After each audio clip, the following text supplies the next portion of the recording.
you're going to be learning about Hollandaise sauce, and then from the Hollandaise sauce you'll have the option to make either eggs Florentine, eggs Benedict, or eggs Royale. The first thing you're going to need to do is you're going to need to get your butter out, and you're going to need about 120 grams of butter melted. So we're going to use a double boiler. So I've got a bowl here, I'm going to put the butter inside. I've got a pot here, I'm going to turn the stove on to start heating up the water so I can use a double boiler to melt the butter. I'm going to suggest if you have a scale, great, go ahead and use it. However, you'll notice that a lot of these butter packs, they'll have measurements of like 10 grams or 20 gram little increments. Just follow that and that will be close enough. So I've just counted, there's 100 and 120. So I'm just going to cut that open, and I'm going to go ahead and I'm going to cut it. If for a few grams off here or there, it's not a big deal. And then I'm just going to cut this 120 gram into little pieces so I can put it into my pot to begin melting the butter. I just cut it down into smaller cubes so that it melts a little faster and a little bit easier. You don't have to wait so long.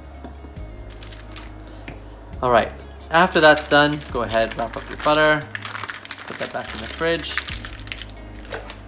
Next, we're gonna prepare our egg yolk. So go ahead, grab a bowl, get your eggs out, and you're gonna separate your egg yolks from your egg whites. So crack that open and then allow the egg yolk to slide over, and you're gonna put the egg yolks into this small bowl or medium-sized bowl. You can keep these egg whites for egg white omelet or anything else if you want to make something aside. Otherwise you can just throw them away. So there I go, I've got all of my ingredients ready, and so I'm gonna move on to the next step now. Now that the egg yolks are separated from the egg white and the butter is melting, we're gonna go ahead and juice 1 lemon. So just go ahead, cut it in half. If you don't have a juicer, you can just squeeze it into a small bowl, but since I have one, I'm just gonna go ahead and use it and just squeeze out all the lemon juice, like so. And then like I said, if you don't have that, go ahead and just squeeze it back and forth. What I find sometimes is taking a lemon ahead of time and rolling it really hard on a flat surface will loosen up the lemon so that it's easier to juice as well. So just another little tip.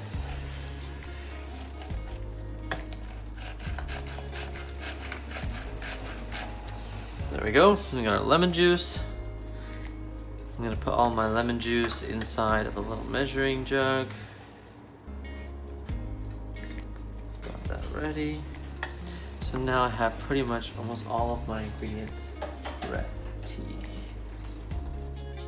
The butter is melted, and I've just transferred the butter into a cup or a measuring jug, whatever is easiest for you. And I actually transferred my egg yolks into a medium-sized bowl so that it can fit over top of my double boiler more easily. I'm going to recommend that you also put a cloth over top of your double boiler so that when you put it on here and you start whisking, it doesn't slide around very easily. I'm going to start adding the remaining ingredients. So on the recipe, I've asked for about an 1/8 teaspoon of salt. So I don't have a salt, I just got a grinder here. So I'm just going to add about what I think is 1/8 of a teaspoon of salt. So a few grinds there. I'm going to add in around 7 grams, which is about, if you take a tablespoon, you would just put about 1 tablespoon of lemon juice in, or if you have a scale, it's 7 grams. And then I'm going to do 1 tablespoon of water as well. And then I'm going to make sure that I have a whisk, and I'm going to start to whisk up all of those ingredients together. Now we want to bring that back over our double boiler. So you're going to turn this on, make sure it's not going too crazy. You want to heat this up slowly, and we're going to cook this until it starts to thicken. Okay, so I'm going to take this over here, and I'm going to start whisking. And you got to make sure that you constantly whisk, otherwise you run the risk of scrambling the eggs inside. And you'll know right away if you've done that, because it will look like scrambled eggs.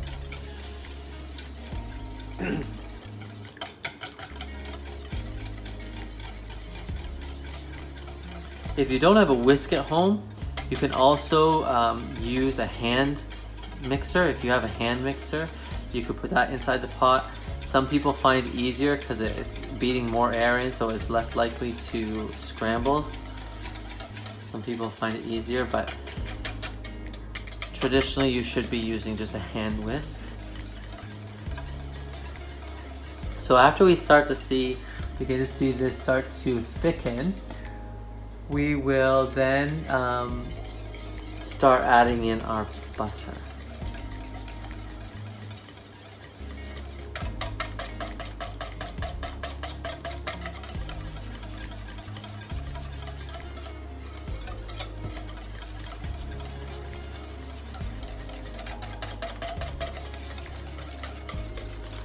You can take it off the heat if you're ever worried,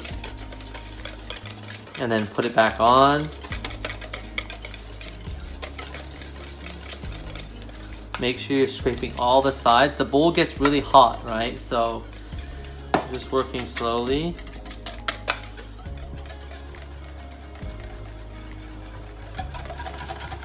You can see lots of bubbles starting to form.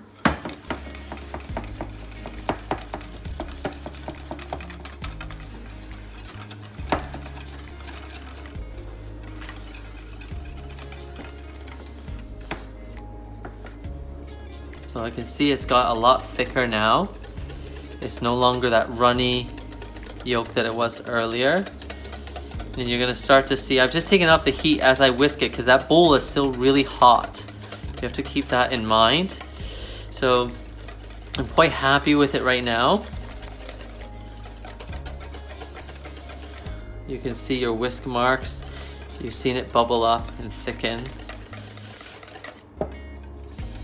Sometimes it will want to have a suction onto the pot like you just seen I had earlier. So I'm now going to begin starting to add in a little bit of butter. And when you add the butter in, you cannot add it fast. You have to add it like a slow drizzle. Otherwise, it will not create an emulsion.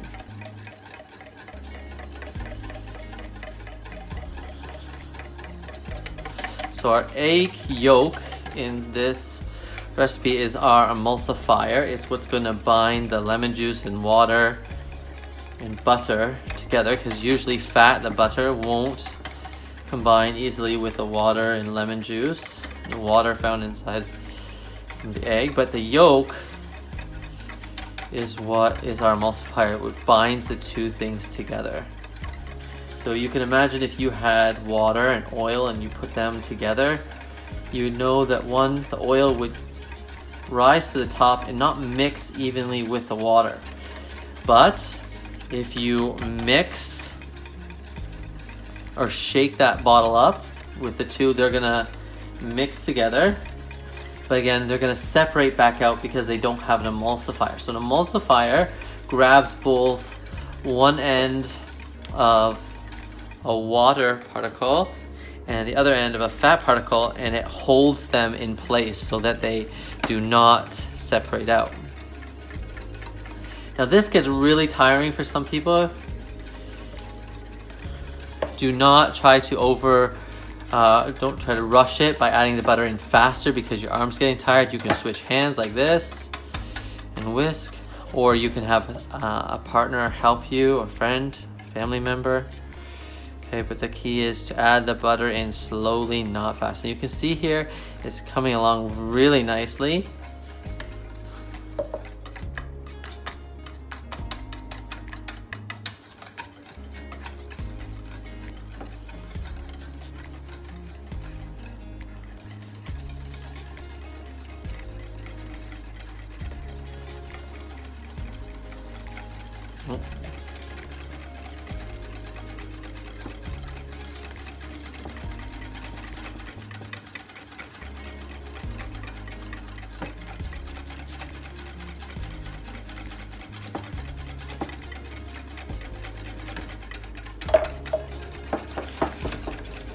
And say you mess up this hollandaise sauce and you have to start over, don't throw away the one that you mess up if it doesn't come together and look really nice and smooth like my one here.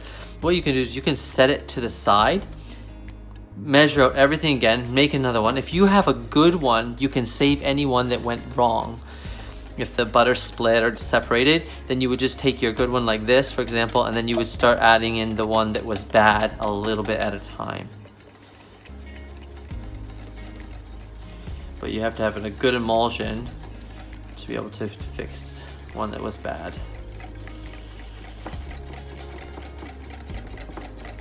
You can't just keep beating one and hoping that it will come back together, because that won't happen.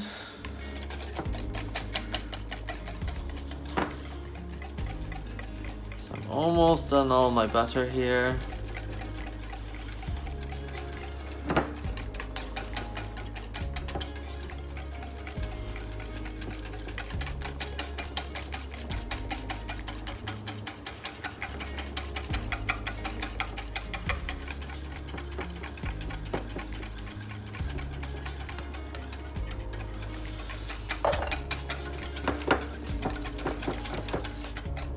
There we have it. We have our perfect, nice hollandaise sauce. Now, if I wanted it a little bit thicker, I can just leave it over this heat and keep whisking for a little bit longer, and that heat will continue to thicken up the sauce a little bit. As it cools down, it will also thicken. And say you were to make this first and then let it cool, it's gonna really thicken a lot. And so what you can do is, if to make it ready to use again, you can just take a tablespoon of really hot water and then add a tablespoon in, and it will loosen and soften up the sauce to be able to use one more time. When you go to crack your egg, you're gonna crack it not just directly into the water. The best tip that I found is you're gonna take your egg and you're gonna crack it over a small sieve. Something like this, nothing with giant holes, but something with just really small holes. And I usually put it over a bowl or measuring jug. So tap, tap, tap, crack your egg, find that crater, go over top of the sieve, and then just slowly release the egg inside. And what's gonna happen is you're gonna have your egg white, one is gonna remain inside of the sieve, but egg white 2 will start to remove itself, the really liquidy part, okay, because it's not inside that membrane. You're not going to leave it in there for too long, and be careful if it's in a bowl, if it wants to tip like you can see here in my bowl. Might be easier in a measuring jug or whatever works best. The next thing you're going to do is you're going to want to have a ladle. So take your ladle, you're going to put it in the water, and you're going to dump the egg inside of the ladle just to help keep its shape. If you don't have a ladle, you can just do it directly in the pot. Before we put anything in the water though, I'm gonna suggest you take a little bit of vinegar, and you're gonna add just a little bit of vinegar to the water. Approximately a teaspoon. What that does is it helps the egg coagulate or start to change its state really quickly when inside the water. So now I'm ready. I don't want to leave it in here for more than 30 seconds or so. I've got my ladle here, and I'm going to go ahead and I'm going to dump it directly inside. You don't need it to be boiling too rapidly, just have a nice simmer in the water. So take your ladle up to the surface, make sure it's still underneath the water. Make sure when you move this over, you don't let the sieve touch the water. So you're just gonna dump it into your ladle, like so. And then what some people like to do, or what I like to do, is I'll take a spoon as I lower it in, and I'm just gonna make a vortex over top, like a tornado, spin the water to help the egg to get a nice round shape inside your ladle. So you can see here it's turning really nice. So the next thing I'm going to do is I'm going to set a timer, and I'm going to set a timer for a total of 3 minutes. Okay, you want to let the egg poach for 3 minutes in the water. You can go ahead and just leave your ladle there and then allow it to poach. After 3 minutes, well, you're going to take it out of the water and you're going to place it into a bowl of cold water. The reason why I put it in cold water is because if I'm not going to eat it right away and I need to poach a number of eggs, I can put them all in cold water and stops them from continuing to cook, so the yolk stays nice and runny. And then when you go to serve it, you can take all of the eggs out of this bowl, dump them back in the hot water for about 30 to 45 seconds, and then they're hot and ready to serve all at once. So that's kind of my tips and secrets of how I poach a nice egg. There's lots of other ways out there that I've watched on YouTube or read about, but I personally find that this is the best method of poaching an egg. And you'll see here in a moment how nice it is. So if I didn't sieve it out, you're gonna see this extra egg white that's left in this bowl here. What would happen is it would start stringing up all over, and it would start releasing and into the water, and it makes it foamy and not very nice to work with. So do make sure that you sieve it if you can, but if you can't and you don't have a sieve at home, don't worry, you can do the same process. Do the vortex over top with your spoon. So you're just gonna spin, spin, spin, over top of a ladle or inside of a pot if you don't have a ladle. And what will happen as you create that vortex, the excess egg white number 2 will spin off, and then it will float to the top, and then you can just take a spoon and you can skim it off the top and then throw it into the bowl. The timer is just finished, so it's time to take the egg out of the water now. So when you take it out, it might still be in the ladle or it might not be. You can either use a spoon or the ladle itself, whatever's easiest for you. I like to set it on a spoon, and then here I'm gonna either put it in the cold water. So I've poached my eggs now, and I'm gonna reheat them as I go to plate up. I've got my salmon out here for eggs Royale, so I'm going to take my smoked salmon out, and I'm going to also take out my English muffins and toast those. If you have a toaster, just pop them in a toaster after you've cut it in half. So get this ready first.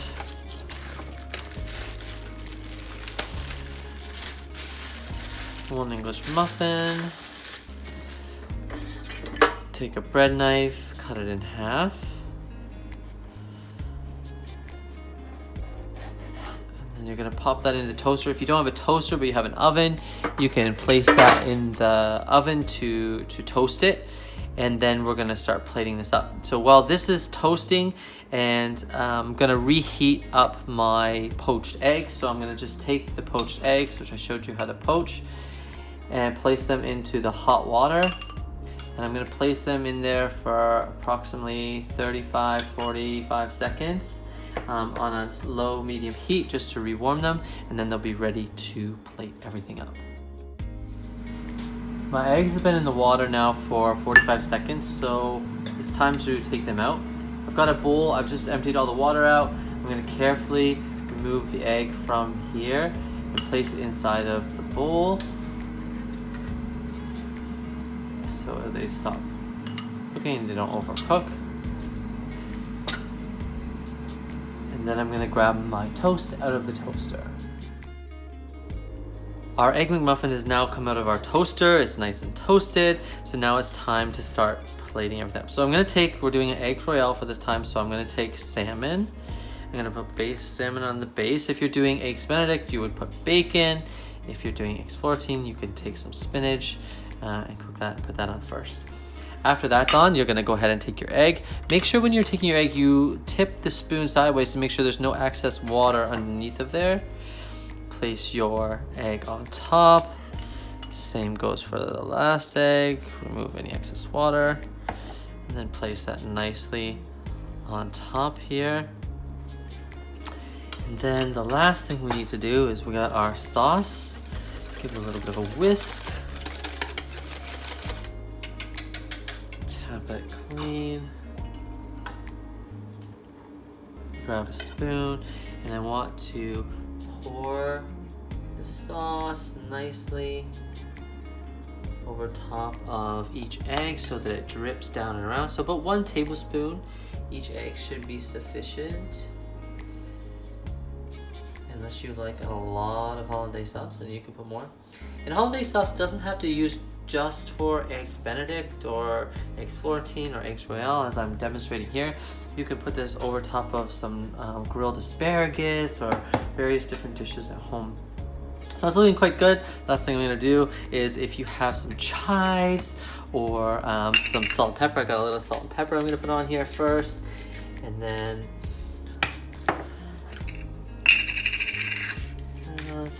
because I'm using dill, or because I'm using salmon, I just picked up a little bit of fresh dill from the market. So I'm gonna just go ahead, I'm gonna pinch a few pieces of fresh dill on top, like so. And there we have it, our eggs Royale.